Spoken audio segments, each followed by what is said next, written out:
It really hasn't been happening in the last year. It's been happening since about a month after I took office. From the time I took office, I began to get threats. Those threats come in the way of emails. Those threats come in the way of phone calls, text messages, any which way you can imagine. At some point, the threats became where I had to leave my home. And I've been out of my home since the first year in office.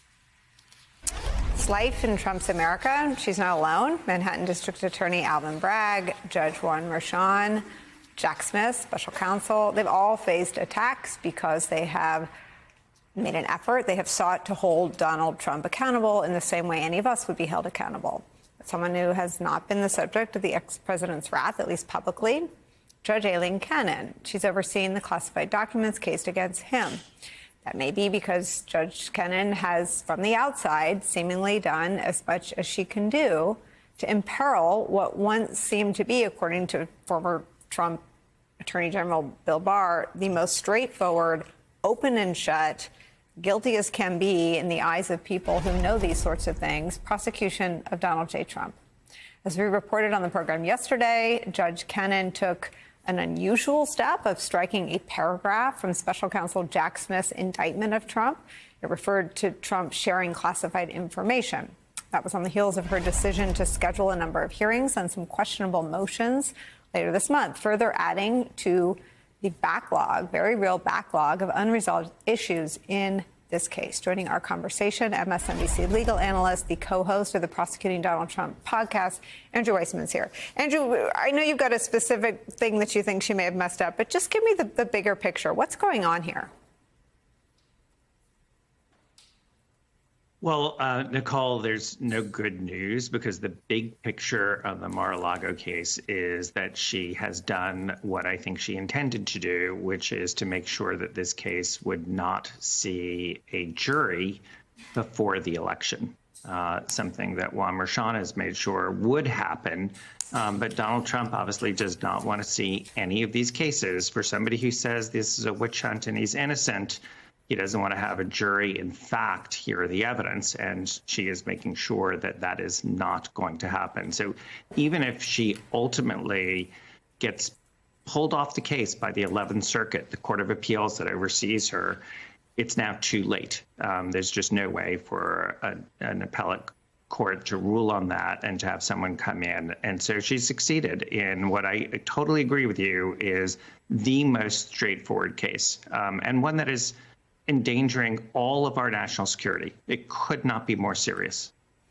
What is the evidence that makes clear that what it feels like and looks like from the outside is what's happening, that she seems to, at every point, do the thing that most helps Donald Trump? You know, it's big and small. You want big examples? Big examples are that she was reversed at the outset of the case, not once, but twice by the 11th Circuit. And that's a very conservative 11th Circuit. That is a conservative Court of Appeals. And it's because her rulings were not just legally wrong, but they're legally wrong for Donald Trump. It's not that she makes legal errors, for the government. But then there are small ways in which Donald Trump will essentially mislead her about trial dates and what he's doing in other courts. And when it's brought to the court's attention, she yells at the government for how they brought it to her attention. They seek last-minute extensions, and she, of course, grants it without sort of giving the same kind of sort of bench slapping that she gives to the government for every minor foot fault. Even when there wasn't a foot fault. And so, it really comes down to big and small. She is making errors, and they're all one way. And so I think that's the reason that it's really impossible, where I really tried to give her the benefit of the doubt when the indictment was brought and thought maybe after 2 reversals by the 11th Circuit, she would sort of honor her oath. And I just don't think there's any evidence of that. Well, and I guess watching it from the outside, it feels like this was apparent so early when, as you just said, this very conservative circuit overruled her, when Judge Dearie was involved at some point because she had to send things to another jurisdiction because she didn't think it was fair to look at all of the things that were seized along with the classified documents. I mean, it feels like there were so many markers early on that I wonder if you think that Jack Smith will look back and, I mean, did he have a choice? Was there another place he could have brought any of these charges?